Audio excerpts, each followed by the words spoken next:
Maharaj Yudhishthira said, Kidrishaha, what kind of?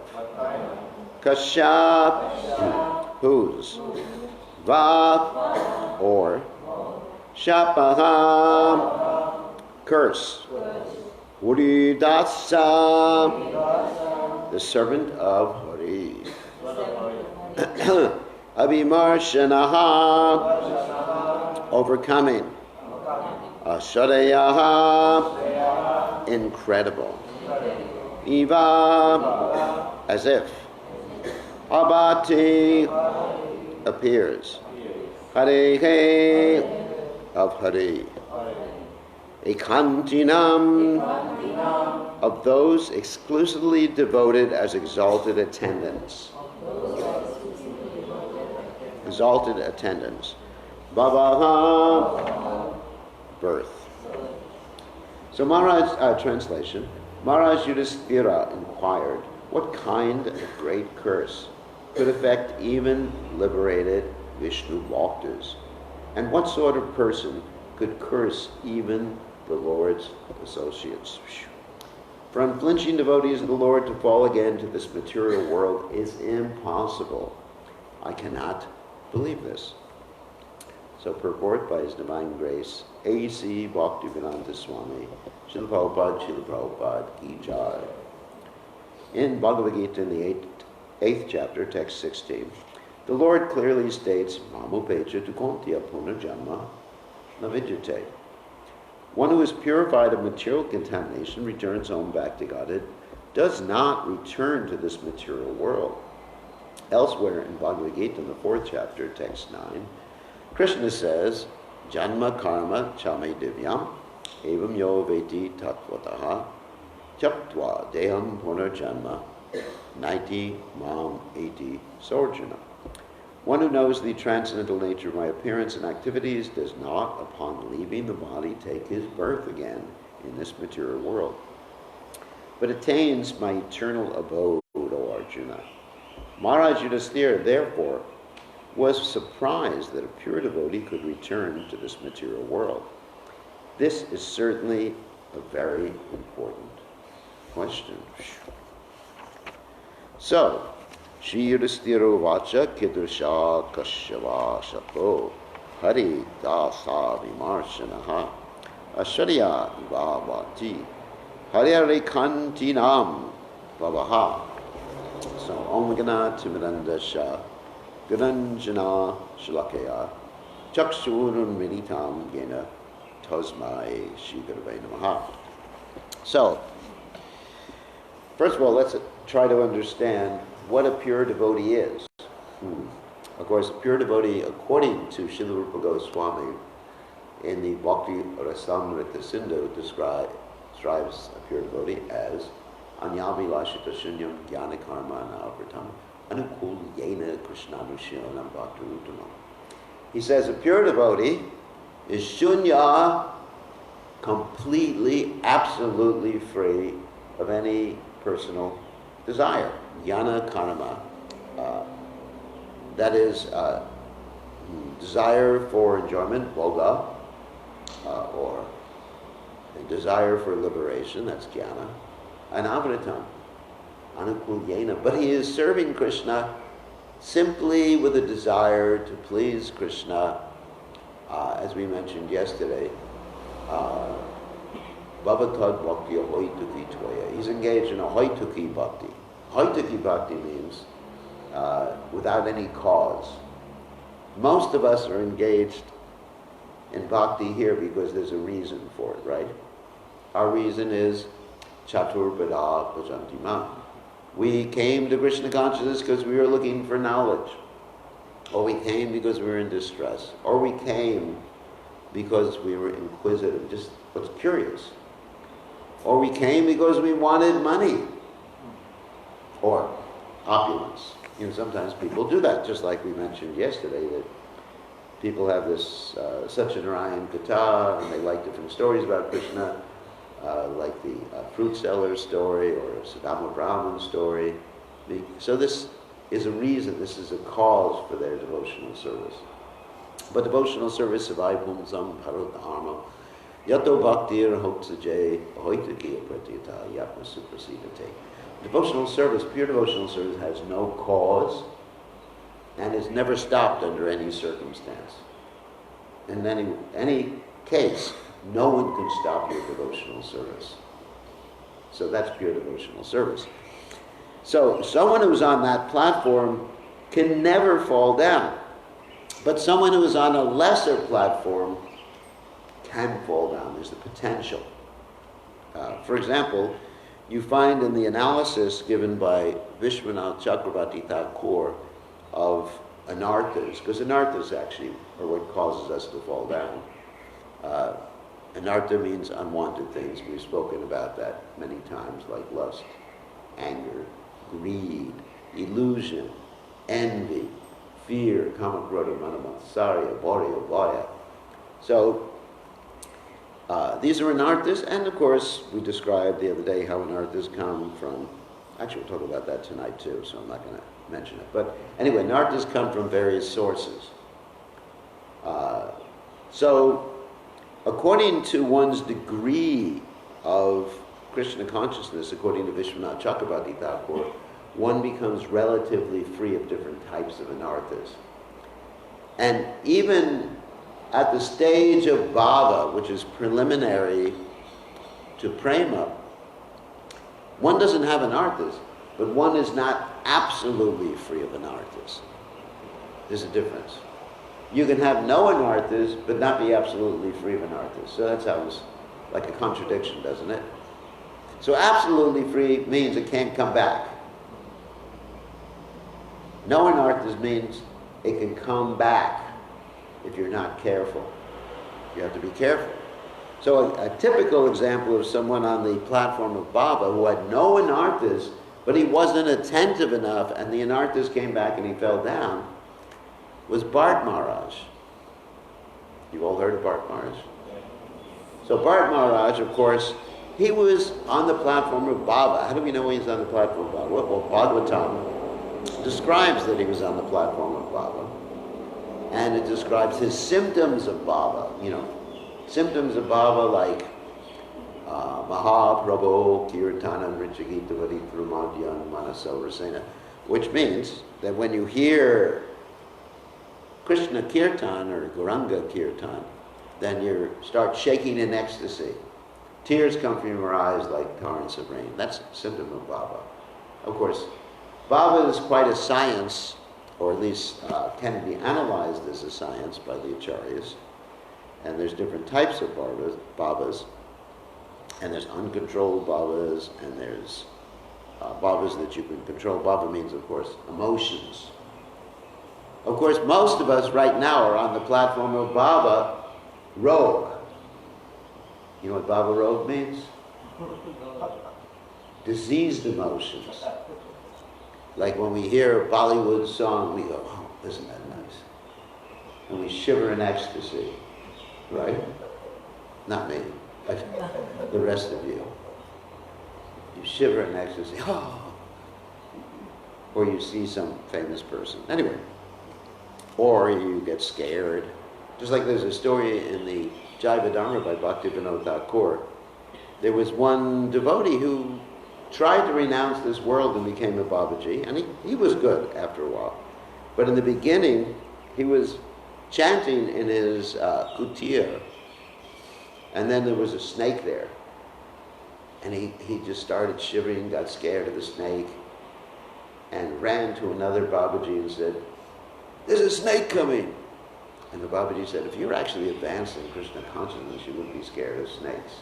Just like Haridas Thakur, he was chanting in a cave, and there was a big snake there, and the snake had such bad breath that nobody could come to see him. But he wasn't scared. So a devotee is abhaya sattva samshuddhi yani yoga vavastati. That's actually a devotee. He's free of all fear. A Prabhupada, of course, is called abhaya chananada vinda. One has become free from fear by taking shelter of the Lord's lotus feet. So that's a symptom that if you have fear, you're not on a very high platform of devotional service. If you're afraid, what's going to happen tomorrow? what's going to happen if I don't have enough money? What's going to happen if there's a cyclone here? What's going to happen? What else happens here? If there's a coup, then you're not on a high platform of devotional service. And a high platform is Avaya Shakla Shamshuri, Yana Yagara Vastati. Anyway, so getting back to Bart Maharaj, he was on a very high platform of devotional service, but he wasn't attentive enough to guard against anarthas or illusion. And what happened? We know that he found a little baby deer whose mother had died, and he took care of the baby deer, which is okay. You should take care. If you find a baby deer, there's no deer here on Fiji. So anyway, if you find a baby deer, take care of it. But he became attached to it, to enjoying it. That's the difference. It's one thing to care for someone, but it's another thing to try to get one's own enjoyment from someone else or something else. Just why do people want to take care of a baby deer? Because a deer is cute. Would anyone want to take care of a baby cockroach? Any of you? No. You know, none of you have baby cockroaches. But you like to take care of something for your own sense gratification. It's not love. You know, love means that you're taking care of someone else or serving Krishna for no personal motivation. So that's why people like to have certain types of pets, right? People have dogs here sometimes.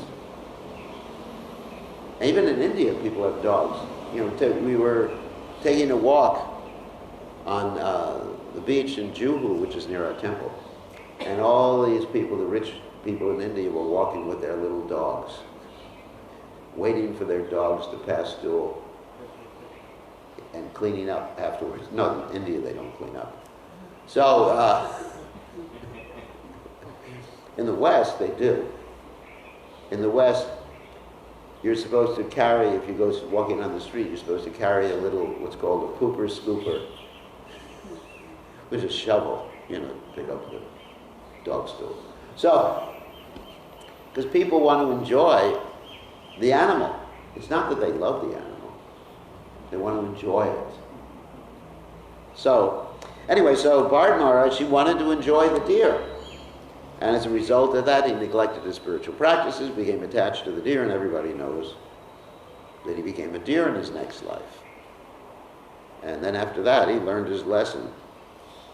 No more taking care of baby deers.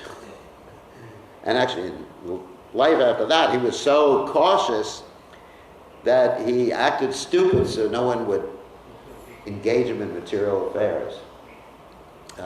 Sometimes pure devotees do that. I mean, sometimes devotees will act stupid. Like you have, he was called Jadbharat, of course. But there's a type of yoga called Jada Yoga, where one acts stupid so that nobody will love you or appreciate you. And you can become detached. Like Rishabdev did that. Lord Rishabdev did that. And sometimes some of the Jains try to do that too, following in Rishabdev's footsteps. Arhat's footsteps, actually. And that's called Jada Yoga. That means dumb yoga. We just act dumb. So he was so cautious about falling down that he acted stupid. He acted so stupid that his brothers put him out in the field as a scarecrow, you know, to scare all the birds away. And he was so stupid that he was going to be offered to acted so stupid, that he was going to be offered to the goddess Kali by some dacoits. And of course, the dacoits learned their lesson because he was a pure devotee of the Lord by that particular time. And what happened is the goddess Kali came out of the deity along with her associates and cut off all the dacoits' heads and drank their blood. So he acted stupid until he came across Maharaj Rahugana. And Maharaj Rahugana, he was carrying the chariot, the palanquin of Maharaj Rahugana, and Maharaj Rahugana had a discussion with him and he was able to speak nicely. That's why Prabhupada said that you can't tell the difference between a fool and a learned person or intelligent person until they open their mouth. You know, people may look nice from the outside, but once they open their mouth, you can tell. And Prabhupada told a story in that regard. He said, this is from the Hitopadesh. He said, once upon a time, there was a jackal. You don't have jackals here, but anyway, a jackal is a wild dog. If you ever go to India, to Mayapur, there's all these jackals. They're like hyenas. They cry at night. And they're wild dogs. I mean, they bite and everything. So this jackal is normally not considered so auspicious or prominent. But one day, this jackal went into a village, and there was a can of paint, and he knocked the can of paint, and it colored him nice purple or blue color. So he looked really good. You know, that's just like sometimes people are ugly and they do plastic surgery to look a little better. You know, they change their nose or something. So this jackal, he had makeup, you know, like the ladies do that every morning. They put makeup up to make themselves look good, you know, like kajal and everything like that. Anyway, so the jackal, he looked interesting. And all the other animals in the forest, they looked at the jackal and they thought, wow, he's very special. We've never seen anyone like him before. And they began to worship him. Even the king of the jungle, that of course is the lion king. The king of the jungle was worshiping the jackal, and they put the jackal up on the Vyasa-san, or the throne. And they were worshiping this jackal, and they thought he was very special. But then, what happened is it became dusk, that the sun went down, and the jackals all started to cry. And so all the other jackals started to cry, and this jackal started to cry. In other words, he opened up his mouth. And as soon as he opened up his mouth, they understood he was a jackal. And then the lion understood that he had been cheated from his position, and the lion began to chant the prasadam prayer, Sharira Vijajad, and the poor jackal got eaten. Jackal prasad. So, anyway, so the point is, that's why Jad Bharat was quiet. And he spoke, and then you can understand who was intelligent by their speaking, not by how they look. Don't be confused with how they look. Anyway, so Jad Bharat, getting back to the point, Jad Bharat was on the platform of Baba, and he could fall down. So what does that mean? Very few of us are on the platform of Baba. How do you know you're on the platform of Baba? Basically, every time you hear Hare Krishna, you start feeling ecstasy. Every time you see a peacock feather, it reminds you of Krishna, and you faint. It's like one of the devotees of Lord Chaitanya Mahaprabhu, Mukunda. He was talking to the Muslim king, or the Muslim Nawab, which is the person in charge. And he saw the peacock fan that the servant was using to fan the Muslim. And when he saw that, he immediately remembered Krishna, and he fell down to the ground. And he told everybody he was having an epileptic fit. But actually it wasn't. So that's how you know you're on the platform of Baba. So probably we're on a lower platform. Of course, the platforms are described, Ado, Sadhatata, Sadhu Sangota, Bhajamakriya. You know, there's this initial platform where you first come in contact with Krishna. Oh, it's nice, we trust it. Then you begin associating with the devotees. And then Bhajana Kriya, you begin to execute devotional service. Then you start to get rid of your anarthas, which we mentioned before. Then you become steady. Then after that, you get a taste, ruchi. After that, shakti, you become detached from the material world. Anyway, so we have to understand what platform we're at. And if we're not on prema, be careful. Prabhupada said, in a very interesting way, he said, but the problem with you Western boys and girls, of course, you're all Western, and you're all boys and girls. you're not in India anymore. And even India is Western right now. If you go to Delhi or Mumbai, it's like going, it's worse than going to New York now.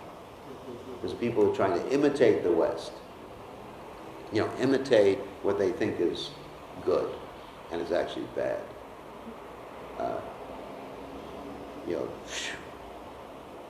monkey see, monkey do. You ever heard that before? Like the monkeys, they imitate each other. You ever heard that? Monkey see, monkey do. So you watch one monkey do something, and they, you know, I don't know if you don't have monkeys here in India, but in India we have a lot of monkeys. If you go to Govardhan and you're walking around the hill, you have to be careful about stepping on the monkeys, because there's so many of them there. Anybody here been to Govardhan? Yeah, some of you, yeah. Isn't there so many monkeys there? Too much. And the monkeys take your glasses away, and they trade them for bananas or trade them for whatever they're going to trade them for, or take your camera away. One time I was with someone, and he had his camera on his neck, and the monkey climbed up the straps, you know, the camera straps like this, and he's looking him in the face like that. Give me your camera.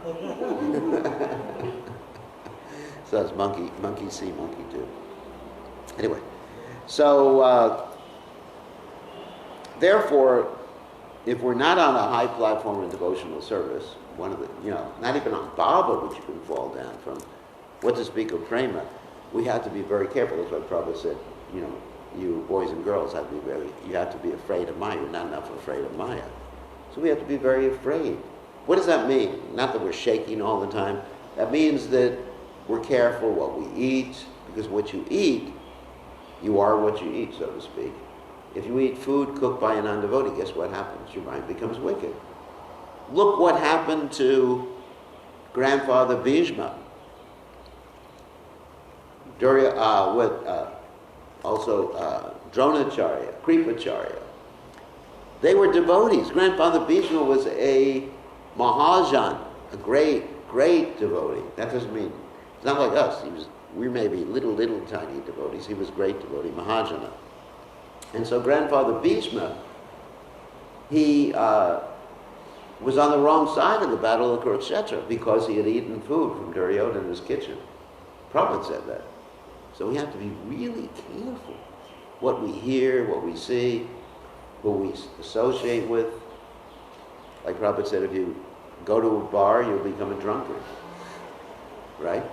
Whoever your friends are, then you start to associate with them, and you do the same thing as them. So we have to be careful, not crazy, not that we walk around with blinders in our eyes, but we have to be very, very careful of bad association. A satsangachag, a Vaishnavachar, Lord Chaitanya said that's the first quality of a Vaishnava. A satsangachag, to give up bad association. So, anyway, so that's one point. So, as far as the point made here in the verse, a pure devotee does not fall down. Once one goes back to the spiritual world, there's no question of falling down, because you have to be a pure devotee to go to the spiritual world. You can't go to the spiritual world unless you're a pure devotee, because you won't be happy there. Can you imagine, with all of your desires, if all of a sudden you end up in the spiritual world and everything has to be based on pleasing Krishna, and, you know, no mobile phones and no boyfriends, girlfriends, or whatever problem you have here. So, no Daruka, anyways. Or there may be Daruka, but you offer it to Krishna. So, I mean, it's just, you wouldn't be happy there. So that's why you can't go back to the Godhead unless you're an absolutely pure devotee, because you wouldn't be happy, and you're going to be a troublemaker there. It's like if you have someone in the temple who eats meat. I mean, it just doesn't work out very well. So, therefore, you have to be an absolute pure devotee, and once you're an absolute pure devotee, you're absolutely free of anarthas, and you have no chance of falling down. So, why did these two particular individuals fall down? The reason is that it was a pastime of the Lord. It wasn't really a fall down. They were serving the Lord in a particular pastime, just like the story of the Tulsi Shalagram Vivaha, where you have Tulsi and Sudam cursed to come down to the material world. It's a pastime. Otherwise, there's no falling down. So then the other question is raised, how did we get here in the material world? You know, if there's no fall downs from the spiritual world, how did we get? And that's an interesting question. And Bhaktivinoda Thakur says that it's impossible to understand. Sometimes, yes, we chose to come here. That's true. I mean, we can understand that. We can understand Krishna Bahirmukha. We turned our face, Bahirmukha, outside, away from Krishna. That we can understand, yes. But exactly where we were before, what we were doing before we came, but we were Krishna conscious to a certain extent, Prabhupada said. Hare Krishna. Hare Bol. Shiva. So Prabhupada said we were originally Krishna conscious entities. So somehow or other, we came here. And so we don't worry about how we came here or where we came from. We worry about getting out. Prabhupada gave the example of one is drowning. Let's say you fall off of a boat. Sometimes people go on these cruise ships and someone falls off. It's not that you're there in the water thinking, how did I fall off? Did someone push me? Or was it wet on the deck of the boat? Or did I faint because I ate too much prasadam? You know, whatever. You don't think about that, do you? You just think, help! Help! Save me. So Prabhupada said that's what we should do. And Bhaktivinoda Thakur says, in the Jaiva Dharma, it's a waste of time to try to figure out how we came to this material world. But we can understand, once you go back, Punarjanma Naiti Mameti Sojana, once you go back to the spiritual world, you don't come back again unless you're coming back to serve the Lord in some capacity. Like Prabhupada, he was in the spiritual world. He tells the story. And Krishna said to him, come to the material, go to the material world, not come, but go to the material world and write some books. And Prabhupada said, in a joking way, Prabhupada said, what? I don't want to go there. And Prabhupada said, and Krishna said, yes, you go. And so that's called the Shaktivesh avatar. An avatar means, the word avatar means to come down, to cross down. Avatara. Tara means to cross. Ava means down. So that's an avatara. And also there's different types of avatars. There's guna avatars, there's manvantara avatars, there's purusha avatars, there's lila avatars, there's yuga avatars. I'm not going to go through the whole thing. Exactly all the avatars. But the Shaktivesh avatar is a person who's given the power, and he may come from the spiritual world to carry out a specific function of the Lord. Like Prithu Maharaj was a Shaktivesh avatar. And Prabhupada, of course, Bhakti Siddhanta Saraswati Thakur, Bhakti Vinod Thakur, 6 Goswamis of Vrindavan. So they come for a mission. So if we go back to the spiritual world, Krishna may ask us to come here for a mission. That's all right. That's all right. Because Narayana parak sarve nakutashna vivyati swarga pavarga narakeshu apituri artha darshana. Because if you're a pure devotee, wherever you go, you're doing the same thing. That's the statement given in the Bhagavatam. Narayana parak sarve nakutashna. The topmost devotee of Narayana, he sees everywhere the same, whether it's heaven or hell or back to Godhead. He doesn't care because he can serve Krishna. All he wants to do is Mama Janmani Janmani Swarai Bhavatad Bhakti There's only one place he won't go. That's the Brahmajyoti. He's not going to go and merge into the Brahmajyoti because there's nothing to do there. You can't serve Krishna. You're just floating around. But everywhere else, he will go to serve Krishna. And he's happy. So that's the point. So we should aspire for that position. The phone. Everyone's mobile phone goes off. At least once for every class. Right? That's the standard. That's the devotional standard. Okay, so any questions or comments? Questions, comments, arguments, problems? Okay, I was Yeah. tell something regarding the eating. Eating. We should avoid strictly Yeah. from meat eaters From meat eaters, yes. and non-vegetarians.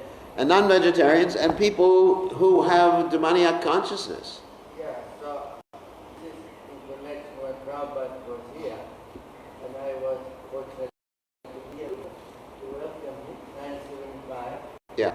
So Prabhupada said 3 days. The third day, he took prasadam, lunch prasad, at Bhuvan Mohan's place, Yes. which was about a Butcher and Son's store, grocery store. Yeah. He used to live after. So after lunch, then I approached Prabhupada and asked him, Prabhupada, some people, especially Gujarati people, they are vegetarian and they invite us for lunch. We should accept. Yes, if they are vegetarian, then you accept, you offer to Krishna. They Yeah. will take. But you must strictly avoid the meat eaters.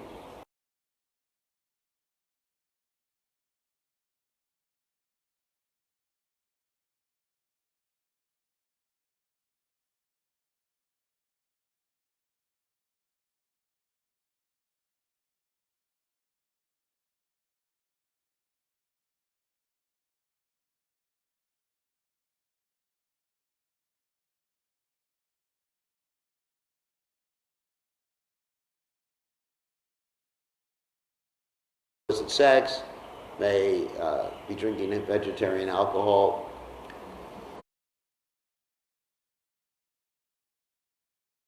But, for preaching, yes. Obviously. If they're not devotees. But if it's not for preaching, it's just for our own sense gratification, that's a different thing. So Prabhupada would do that. He would go over to, and if people were not vegetarians, he would just take fruit